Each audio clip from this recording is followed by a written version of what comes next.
दोस्तों, सीरियल पति ब्रह्मचारी के अगले एपिसोड में बंटी ईशा जी की बात ना मानते हुए सूरज को बताने वाला है आकाश और गुलाब सिंह के प्लान की सारी सच्चाई कि आखिर क्यों ईशा जी इतनी मजबूर हो गई कि उन्होंने तुझे छोड़कर उस घटिया आकाश के साथ अपनी जिंदगी गुजारने का फैसला किया।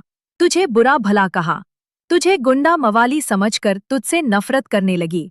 सच पता चलते ही सूरज का चेहरा गुस्से से लाल हो जाएगा और वह ठान लेगा, अब मैं आकाश को उसके हर गुनाह की सजा दिलवा कर रहूंगा। मेरी ईशा जी की आंखों में जितने भी आंसू आए हैं, उस घटिया आकाश की वजह से उसे उन सब आंसुओं का हिसाब देना होगा। यहाँ अभी तो गेम की शुरुआत हुई है दोस्तों।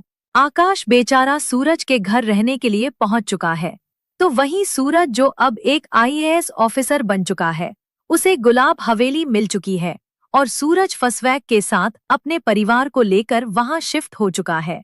लेकिन आकाश अपनी घटिया हरकतों से बाज नहीं आ रहा। वह ईशा जी को टॉर्चर करने में लगा हुआ है ताकि उसे मजबूर करके सूरज से अपनी बात मनवा सके। तभी अगले ही दिन आकाश को उसके सीनियर की कॉल आती है, जिसमें उसे पता चलता है कि उसे एक आईएएस ऑफिसर की सिक्योरिटी की ड्यूटी करनी होगी और वो आईएएस ऑफिसर कोई और नहीं बल्कि सूरज है। ये सुनते ही आकाश का ईगो हिल जाता है। वो बोलता है, सर मैं भी एक आईपीएस ऑफिसर हूँ, लेकिन चाहकर भी वो मना नहीं कर पाता। और फिर वो एक घटिया चाल चलता है। वो ईशा को डराने धमकाने लगता है। मिशु का बैग लेकर उसे जलाने की कोशिश कर और बोलता है, अगर तुमने सूरज से वो नहीं बुलवाया जो मैं चाहता हूँ, तो मैं तुम्हें और मिशु को कभी खुश नहीं रहने दूंगा। ईशा मजबूरी में बोल देती है, ठीक है, मैं सूरज से बात करूंगी, लेकिन तुम मिशु को नुकसान नहीं पहुंचाओगे।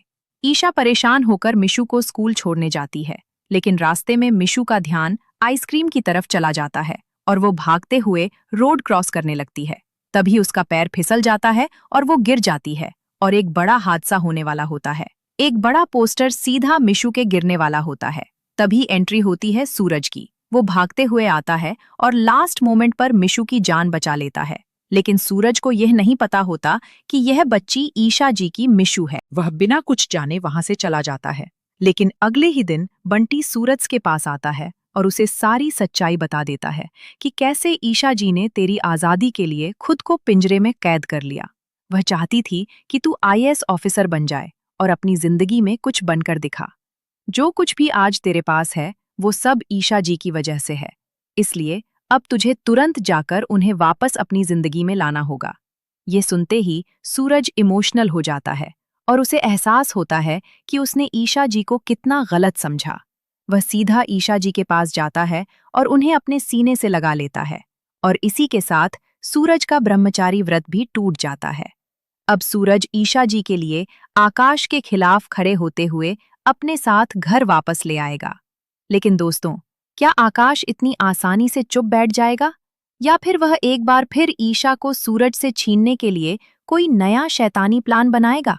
अगर आप भी चाहते हो कि सूरज और ईशा एक हो जाएं, तो कमेंट करो, सूरज और ईशा बेस्ट कपल हैं, इन्हें कोई अलग नहीं कर सकता। और हाँ दोस्तों, जाने से पहले वीडियो को लाइक जरूर करना और चैनल को सब्सक्राइब करना बिल्कुल